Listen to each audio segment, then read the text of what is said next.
we go. There's the microphone. Everyone, here's the microphone. This is the Digital Buzz Studios. I'm your host, Dave Plough. And as you can all tell by the graphic, this is Fails and Fixins. It is a super bright day here at the studios. Today, everyone, we are going to take a look at something that happened in the mid-2000s. I wanted to bring us up to date a little bit. And we're going to look at how Adult Swim caused an entire city to shut down. Those of you that don't know what Adult Swim is, it started out as a programming block on Cartoon Network. I'm sure you all know what Cartoon Network is. It's a cartoon station. It shows cartoons, nothing else.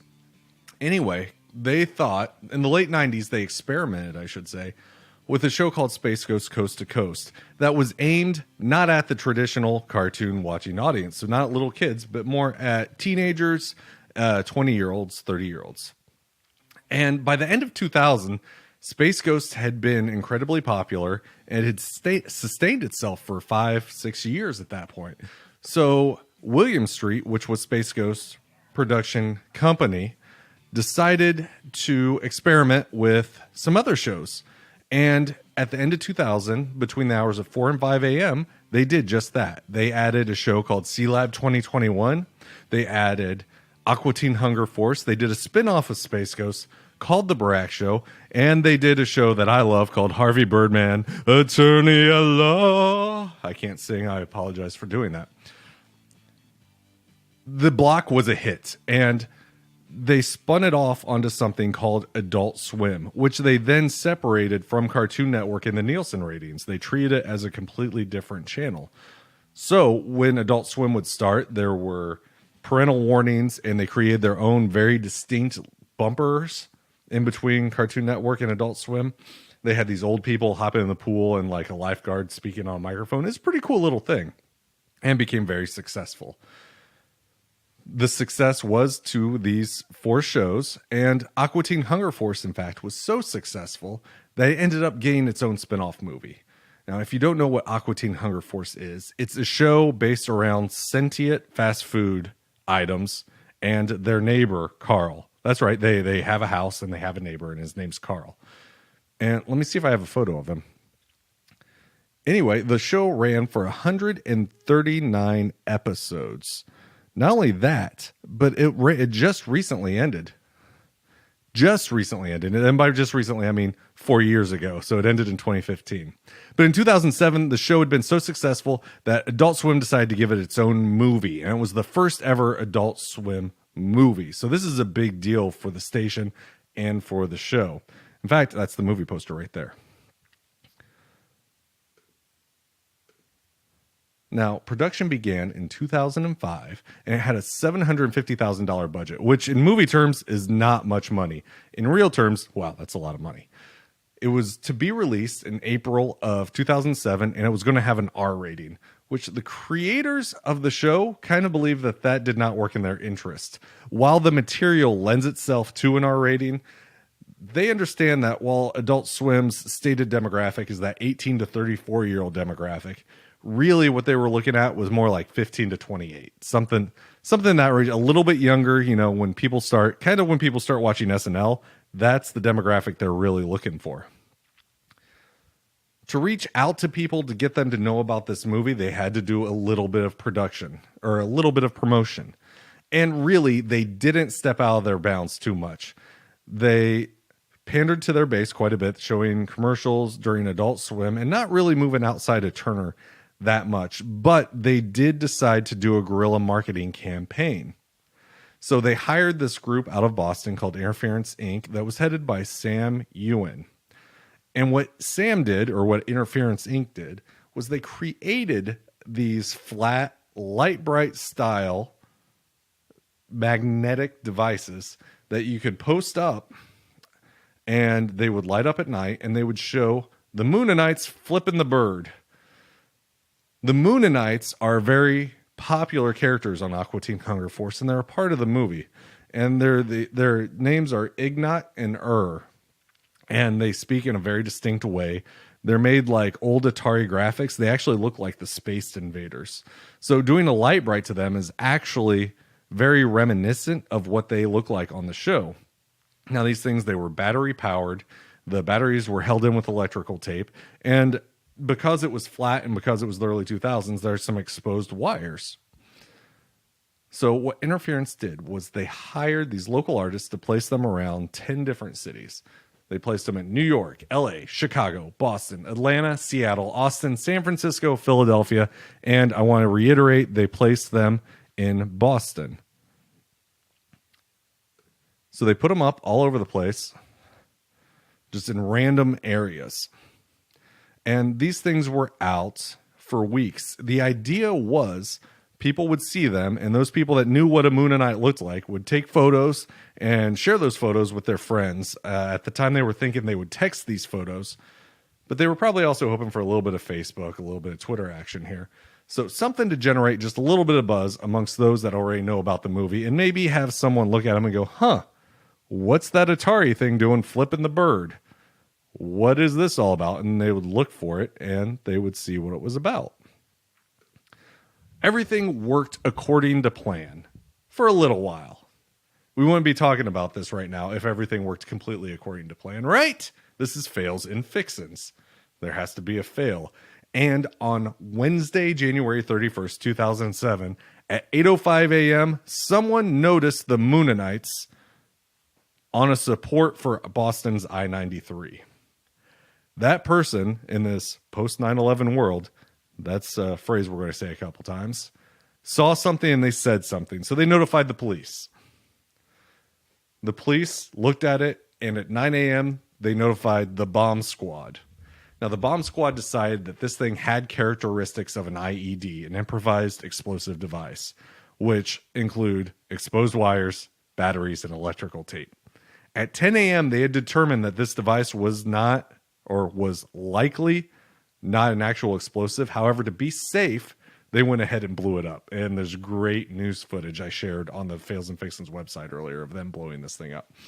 This caused I-93 to be shut down for nearly 2 hours, and it caused the city of Boston to somewhat come to a standstill during that time before they decided that this was, as they called it, a hoax device. And they didn't call it an art project. They didn't call it a marketing stunt. They called it a hoax device. As we all know, words carry meaning. Calling it a hoax device gives a much more nefarious spin on what it actually was. Now, during this time, during this 2-hour period, media obviously is notified because they need to get the word out to let the people of Boston know there might be something wrong. So not only was it local media, but it was national media that got involved. Everybody in the nation kind of knew what was happening. And as I said, the city's calling this a hoax device. They go on to find a couple more. And before the day's over, we know there are 37 other Moonite boards displayed throughout the city. Some of them the city found, most of them it did not. And city officials were livid. They felt that they had been embarrassed by these things. At least it's my opinion that they felt they had been embarrassed by their initial overreaction. So they went on the offensive. Their mayor, a man named Tom Menino, said of Turner Broadcasting, "I think this is just outrageous what they've done. It's all about corporate greed." Then Attorney General Martha Coakley was quoted as saying, "It had a very sinister appearance," referring to the Moonite display. "It had a battery behind it and wires." Yeah, it had a battery and wires because it lit up. Going back to the mayor, he put out an official statement saying, "It's outrageous in a post 9/11 world that a company would use this type of marketing scheme. I am prepared to take any and all legal action against Turner Broadcasting and its affiliates." Once again, that was part of the official statement. These people were livid, and they're not all. If you go through, you can find other city officials also just really, really upset about everything that had gone down. So upset, in fact, that they arrested the two local artists that Interference had hired to scatter these Moonite promotional materials. One of them was a guy that goes by the name Zebler. He's got a website right now, Zebler.com. His name was Peter Bierdowski. The other guy was Sean Stevens, who went by VJ something. I can't quite understand it when you're listening to the video and everyone uses his real name. So those two guys get arrested. Turner and Interference work to bail them out. And when they get out, there's a media scrum outside the courthouse. Of course there is. This has been a huge story all day, right? So as they go up to the media scrum, they make a quick statement where they talk about 70s hairstyles. And then they say they're only taking questions about 70s hair and dreadlocks. This was somewhat on the legal advice of their counsel, as they were told not to take questions about the subject at hand, the matter at hand. So they weren't supposed to be talking about the devices. So they decided, they're artists, they're kind of funny guys. They decided to talk about 70s hairstyles. This ticked off the city even more. They felt like the weight of the situation was not being felt by these guys, and they decided they were really going to prosecute them. Interference Inc. founder Sam Evans was traveling as all this was going down in the morning when it first hit. So he's on a train, and when he found out and he had a chance to contact his employees, which 2007 things are a little bit different, but we're moving into today's. So he contacts his employees and he just tells them all to be quiet, don't answer questions, keep their heads down. And he went so far as to pull down the Interference website. Now, back then in 2007, that kind of worked, because if you look at these news articles and things, they just mentioned that, one, it takes them forever to figure out who the company was behind it. And once they did, they didn't really have any information on him or the people that worked for him. So in 2007, that sort of worked to keep them out of the spotlight. Okay, so let's fast forward a little bit later in the day. By 4:50 p.m., Turner Broadcasting publicly apologizes to the city of Boston. They put out a statement saying they regret what's happening, blah, blah, blah. They're trying to keep Interference and the artists and the movie out of trouble.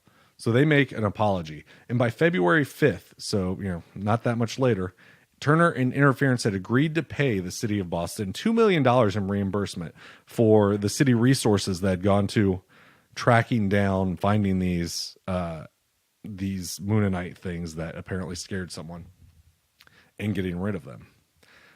Turner issued another statement here after this February 1st settlement, saying that the campaign had been irresponsible in a quote-unquote post 9/11 world. By February 10th, so 5 days after the settlement, Jim Samples, the head of Cartoon Network, announced his resignation. And I'm going to go ahead and quote his letter here. He said he was compelled to step down, effective immediately, in recognition of the gravity of the situation that occurred on my watch. For those of you that have watched this broadcast or listened to this podcast, I'm always quick to say the CEO has to step down when something goes terribly wrong. It's good that the head of Cartoon Network did that. It was the right move. It was a smart move. However, there were other moves that could have been made to maybe keep this from happening. I should also add the city of Boston was being ridiculed nationally over this event as it's going down. As soon as pictures of the devices, the possible explosive devices popped up, a lot of people knew what it was. Aqua Teen Hunger Force was a very popular show. One of the commenters that ended up being interviewed, I forget if it was in one of the newspapers or if it was on one of the news stations, but he said, "Hey guys, it's LED, not IED." So Boston was catching a lot of flack for the way they handled this. And it was also kind of proof that those in charge of the city of Boston had a pretty wide gap between those who lived in the city of Boston. A lot of the people in the city knew what those were. A lot of people across the country knew what the Mooninites were. However, city officials did not, and it exposed something of a generation gap there. So how do you improve upon this campaign? What do you do to maybe keep the city of Boston from shutting down? And keep Turner Broadcasting from paying $2 million. Well, one of the things you can do is, if you're Interference Inc., if you're Sam Evans, maybe you give local authorities a heads up after you've done it, after you've posted these things. Now, I saw Sam talk about this a little bit, and he said that he didn't want to tell them ahead of time because, to paraphrase, it's easier to ask forgiveness than permission. Apparently, it's very difficult to work with city officials when you're doing a campaign like this. There are different types of ordinances with marketing, guerrilla marketing tactics than there are with other tactics. So they wanted to kind of tread lightly. And for weeks, it worked like that. And in plenty of other cities, it worked like that. In Austin and Seattle specifically. So my thought is maybe you go ahead and tell the authorities. You go ahead, if you are dead set on planning this without letting them know ahead of time, then you absolutely need to let the authorities know. You might notice some of these things. These are part of a marketing stunt. We apologize, whatever you need to say at that point. You go ahead and say it. Another thing you can do, maybe if you're dead set on not telling authorities, not doing none of this, maybe you choose better targets for where you put these things up. So the destinations in which they put these were fairly random, and they were all over the city. They had 38 of them. They just threw them up all over the place. Maybe if they had chosen target destinations where their audiences were likely to be instead of kind of random places, they would have avoided this type of situation altogether. If they had put them in clubs where, you have your 18 to 34 audience, or, arcades. Are arcades still a thing? Were they still a thing in 2007? I don't know. I didn't research that part of this. But you put them places, comic book stores, some places where people are going to see them and know what they are, and they're going to be like, oh, cool. And they take their little picture and Moonite invasion. Yay! On the other end of things, the city of Boston looked really bad coming out of this. So what do you do with the city of Boston? You have an initial overreaction, okay? It's understandable that maybe the head of the police department doesn't have time to watch Cartoon Network late nights. He wouldn't know what a Moonite is. Totally understandable. Totally understandable the bomb squad shows up. Totally understandable you contact the media. Maybe as soon as you find out that this isn't an actual explosive device and you show a photo of it, as soon as word starts trickling in as to what it is, maybe you don't go on the offensive against Turner. Maybe you just say, this was a marketing stunt. We're not happy about it. We didn't know about this. We were worried people's lives were in danger. As a result, we have contacted Turner and we are finding ways to make this better. You put out a statement that sounds less aggressive. The city of Boston's aggressiveness towards Turner and towards Cartoon Network specifically is what came off as so bad for the city. It was somewhat understandable, laughable, but understandable that they saw the Mooninites and they thought they were bombs. I get it, man. Once again, post 9/11 world, I get it. People were on alert. You see something, you say something. It was drilled in our heads as people. So it makes sense. But at the end of the day, what was hurt for Cartoon Network? Nothing was hurt. They got so much promotion out of this. This was a news story for weeks. In fact, the budget of the movie was $750,000. The city of Boston got a $2 million settlement out of this. The movie went on to make a modest amount, but it was still almost $5.5 million. So they came out almost $3 million on top after all this is said and done. And that is before you get into DVD sales, which at the time, Netflix wasn't really streaming yet. So they made some money, but that's not all they made. The guys that created Aqua Teen Hunger Force are a different breed of people. They're not the types to look at something like this and say, oh, that's cool, whatever, Boston. They were the types to create a couple episodes entitled Boston where they just rip on the city. Now, they made the decision, or Cartoon Network made the decision, it's hard telling when you look at it, not to ever air these, and they actually didn't finish the episodes. However, they did leak online around 2015, not long before the show ended its run. You can watch them. They're not the greatest, but they are kind of fun, especially knowing the story of what went down. So that's all I've got for you guys this week on Fails and Fixins. If you have a better fix for this situation than the 2 or 3 options that I gave you, email me, contact the podcast, contact the broadcast, get on our Facebook page. The Facebook page is Fails and Fixins, Fixins. You can contact me at dave@failsandfixins.com. I will get back with you and we can talk about your ideas, or we can maybe add your ideas to a future retrospective podcast. Either way, we'll get you going. And that's all we got this week. So I will see you guys next week when I come at you with another fail and another fix.